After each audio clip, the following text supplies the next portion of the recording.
सह्याद्रीचे कभिन्न कातळ, रानातील पाऊल वाटा, घाटावरली काळी माती, कोकणच्या सागर लाटा, पुराण चिन्हे पंचवटीतील सीतेच्या वनवास खुणा, इथे दिसे गुंफा गुंफांतून पद्मपाणी हा दिव्य उभा, इथे पर्वतातून अवतरे कैलासाची भव्य सभा, एक एक पाषाण इथे इतिहास सांगतो.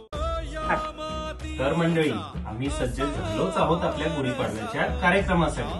सगळ्या डिपार्टमेंटची जोरदार तयारी झाली आहे आणि तुमची पण झालीच असेल. आता फक्त प्रतीक्षा आहे 5 एप्रिलची. आम्ही तयार आहोत. तुम्ही तयार आहात का? चला भेटूया लवकरच.